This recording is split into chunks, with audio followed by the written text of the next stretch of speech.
Hello, traders. Just wanted to see if there was a reversal pattern we could have used today. I did not trade today. I had a bunch of personal business to take care of, but there's our movement for the entire day. We go down here and we see there's a low right here. We have the high. Just ignore all those other lines for now, the end wogs and the end dogs. I'll leave them on my chart. But we have this run up on liquidity here shortly after the open. We went through Friday's high and pulled back violently, all within the first 30 minutes. But in doing so, we made a last down close candle before the run on liquidity. And so we can mark that out as our bearish breaker. We did a whole bunch of chopping around, really ugly. Well, worked back into the end wog a couple of times. That's a new week opening gap. And then finally, we pushed below the breaker again. We still have liquidity down here that has not been touched. We wick into it twice right there.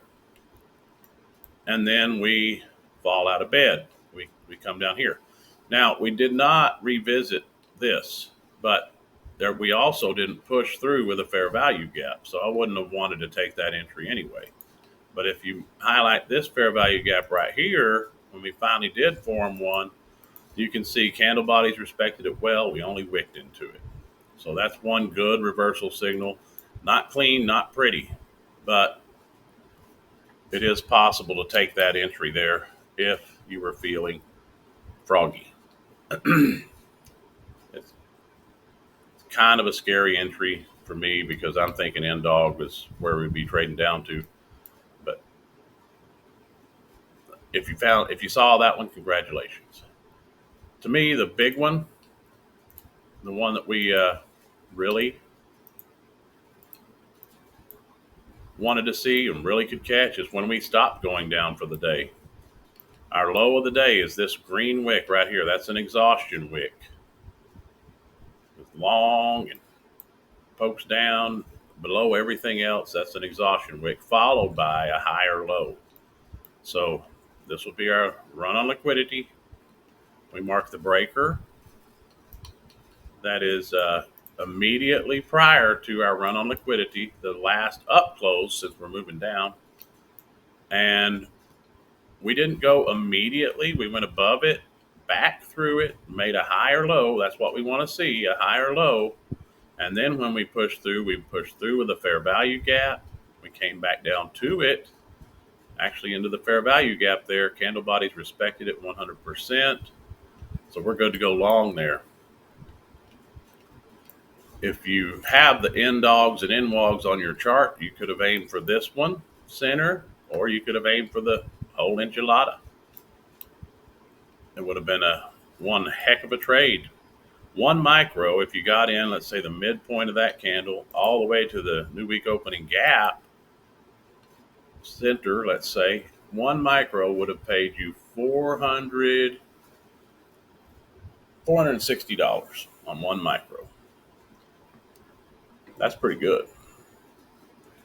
So 10 micros would have been $4,600, one ES.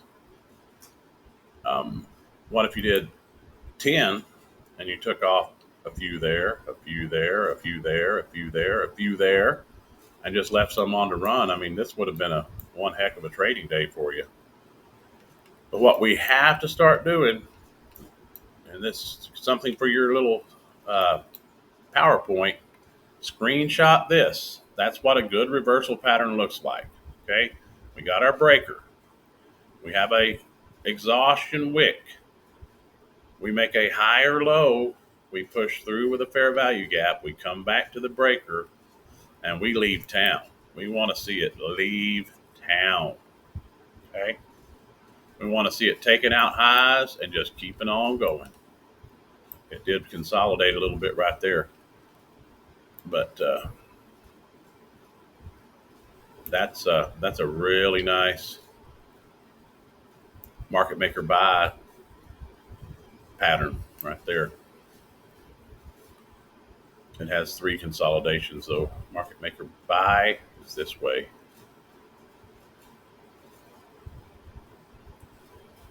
Yeah, that's a nice one. Real nice one.